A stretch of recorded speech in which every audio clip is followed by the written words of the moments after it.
चिंतन श्री गुरुदेव दत्त श्री स्वामी समर्थ. नमस्कार मंडळी, या व्हिडिओमध्ये मी आपल्या सर्वांचं मनापासून खूप खूप स्वागत करतो.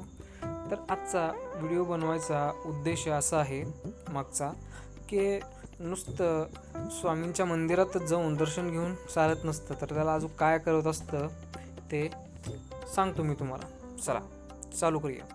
तर जसं तुम्ही बघितलं असाल की आपल्याला मुलं असतात, बरोबर आहे. मुलं असतात तर कोण बुद्धिमान असतं की थोडी कमी बुद्धी असते. आता तो कसं कळणार? आता तो ज्या टायमाला शाळेत जायला लागतो, शाळेत first standard, second standard, third स्टँडर्डमध्ये कसा जातो, आधी त्याला परीक्षा द्यायला लागते. परीक्षा दिल्याच्यानंतर तो किती बुद्धिवान आहे, मग त्याच्या बुद्धीची परीक्षा घेतली जाते. कशावरून? पेपरवरून. त्याच्यानंतर पेपरवरून ते ठरवलं जातं की या मुलाला किती मार्क द्यायचे. का? कारण त्यानं जो पेपर लिहिलेला असतो त्याच्या बेसिसवर तो ठरवत असतो. तसंच सेवेकरींना सुद्धा नुसतं स्वामींचे दर्शन घेऊन बघतं का? नुसतं मी स्वामींचं दर्शन घेतलं म्हणून तो सेवेकरी झाला का? नाही ना. तर स्वामींचं जे सेवेकरी व्हायचं असेल तर त्याला काय करावं लागेल? स्वामींची सेवा करावं लागेल. आता सेवा काय करायची असते सांगा मंडळी? सेवा काय करायची असते? आता जेही सेवेकरी आहे त्यांना तर माहीत असते की सेवा काय करायची असते, आणि ज्यांना माहिती नाही की सेवा काय करायची असते त्यांनी स्वामी समर्थ केंद्रामध्ये जाऊन जी सेवा दिलेली आहे त्यांनी ती सेवा करायची आहे. आलं का लक्षात? त्याच्यानंतर आता काय सेवा करायची आहे, सेवा करत करत मग त्यांना लक्षात येतं की काय सेवा करायची आहे. आणि हे जे मी सांगतो ना तुम्हाला, ते त्रिकालबाधित सत्य आहे.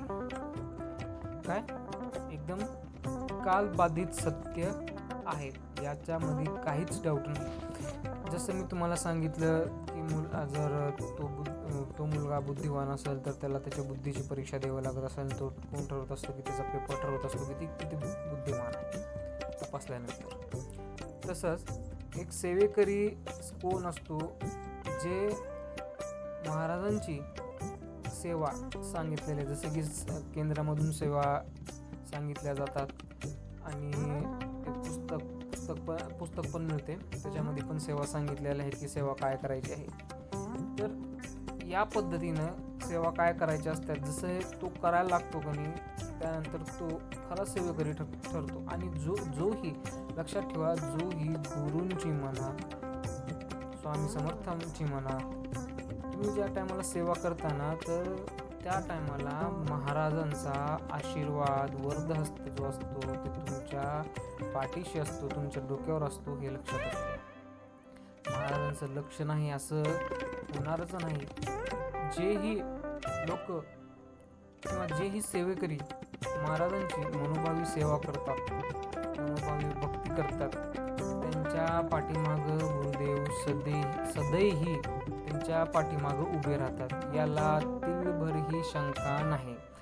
हे भाग आहे, ते समजा ते तुमचं ते काम नडलेलं असेल, खूप अर्जंट असेल आणि ते होत नसेल, तर ते काम ॲटोमॅटिकली कसं होतं, कधी समजा ना, कधी झालं, तुम्ही अपेक्षा नसते आणि तो येतोही, काम होतोही आणि झालंही. कशामुळं?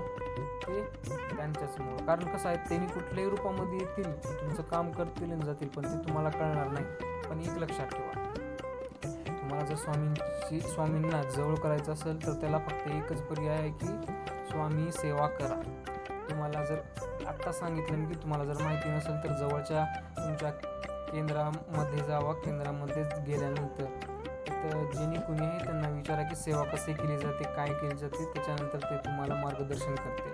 तर आत्ता आपण इथंच थांबू, भेटूया नंतरच्या व्हिडिओत. तोपर्यंत चॅनलला लाईक, शेअर आणि सबस्क्राईब करा. तोपर्यंतसाठी श्री स्वामी समर्थ.